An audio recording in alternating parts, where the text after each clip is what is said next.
Hi, this is Jim Cramer, co-founder of TheStreet.com and CNBC's Mad Money host. I'm with Cliff Mason, who's been writing a series of very controversial articles that seem only controversial, I believe, because of my staid and conventional wisdom viewpoint as someone who's 52 years old and is trying to figure out how to help you make money. Cliff's got some novel approaches, including the idea of wedding to get money. In other words, marrying up, so to speak, or marrying wealthy people. Cliff, your first set of videos, which talked, quite frankly, about the need to consume during a period when people think you should be saving, attracted a lot of hate mail, which I know that you reveled in because of your contrary nature. Now, what has been the feedback so far with this ring IV wed for money?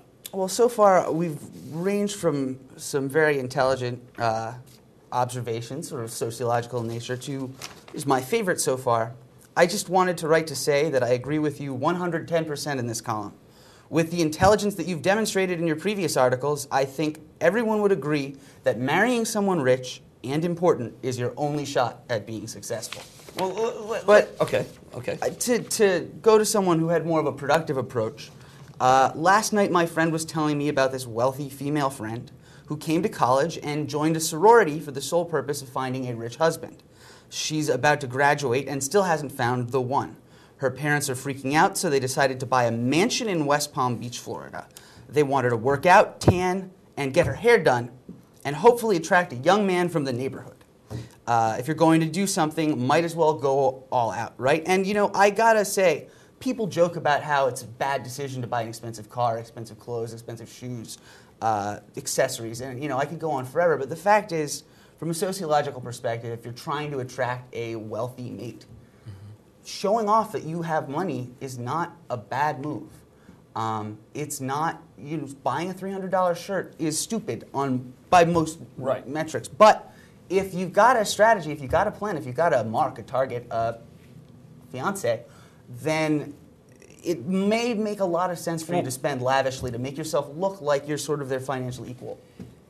Now, judging from these emails, it's possible to think that there is a tremendous undercurrent of this, and all you're really doing is tapping into the most obvious, but also the most taboo. In the Cramer Mason Chronicles, I love smashing the taboo. Why has this, with the ring, with the wed for money, why hasn't this been written before?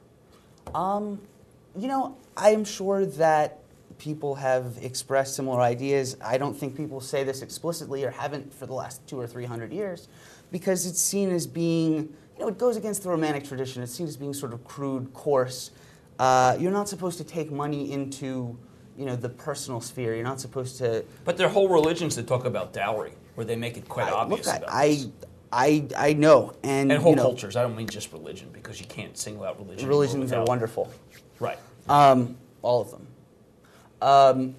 I think that in our culture, it's not okay to say, I'm going to marry someone for the money. Even if you're going to, even if you mean it. Right. That's just really very frowned upon for any number of reasons, you know, most of which because we think we're supposed to marry for love. Right. There are other cultures where, yeah, you essentially buy a husband or wife. And that's, you know, that's so bound up with tradition. That's not capitalism. I mean, this is capitalism. Right. And I think that really is the difference. Okay, this is Jim Cramer with Cliff Mason, another edition of the Cramer Mason Chronicles. When we come back, I want to talk about the different chances and risks associated and rewards associated with different investment styles, including marrying rich.